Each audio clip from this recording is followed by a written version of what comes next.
There are a ton of CSS properties that affect the way text is displayed. I'm not going to attempt to cover every single one of them. Instead, we'll take a look at a few that illustrate the concepts behind their stylings. Let's jump straight into the code editor and take a look.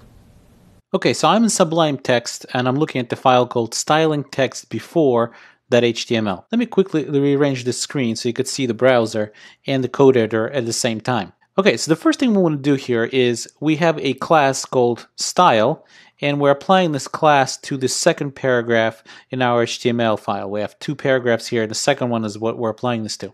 As you can see in the browser, there's a couple of paragraphs that are being shown, and both of them at the moment have the default styling from the browser. So our task here is to style the second paragraph just to see a comparison. So the first thing we want to do usually is specify font family. So font family is the property name, and the value for font family could vary. And in fact, I provided you here a link right straight in the HTML page, and we'll go ahead and click that link. It basically gives you commonly used font combinations. So what you usually put in the font family as the value is combinations of fonts. And the reason you put not just one font, but a few fonts is because when you specify font family in this way, you're relying on the client's computer, you're relying on the user's computer to have that font installed.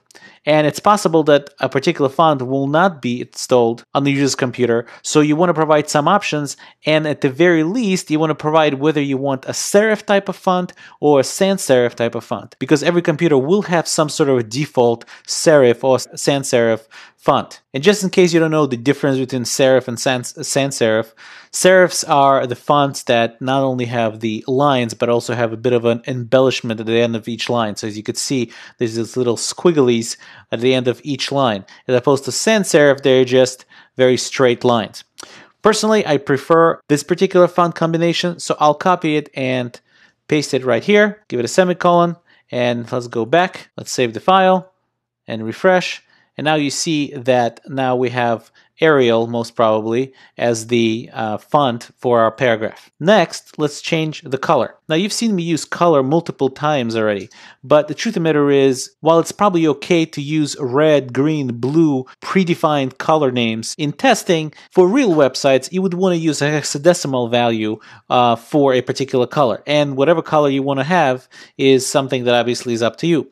So I'll pick this color, and this is a hexadecimal value, and the way this color is specified is the first two numbers is red, second two numbers is green, and the last two numbers is blue, FF being the highest blue value. So basically it's the same RGB specification that a lot of colors are specified as, except it's expressed in hexadecimal. So let's save it, refresh. As you can see now, it turned blue. Now, there are various shortcuts for specifying colors, and I'll let you look it up yourself, but needless to say, if you specify a 6-digit hexadecimal color, it's certainly good enough. The property font style is the one that specifies whether or not you want something to be italic or normal. And we'll give it an italic to just change it a little bit. We'll save it, refresh, and now you see the font turned italic. Next thing is font weight. Now, font weight could be specified from basically normal to bold. And you could also specify it using numbers. So if I specify all the way to 800, 900, and bold, well, 900 will be pretty bold. So if I save it and refresh it, it will be pretty bold. But in practice, people just use the word bold as a predefined keyword. So that's also good enough, and about equals 900 anyway. Next, we'll specify font size, and we'll give it a 24 pixels. And this will obviously give it a little bit of a bigger font size than it is right now, as you could see right there. Just about every browser out there has a default font size of 16 pixels.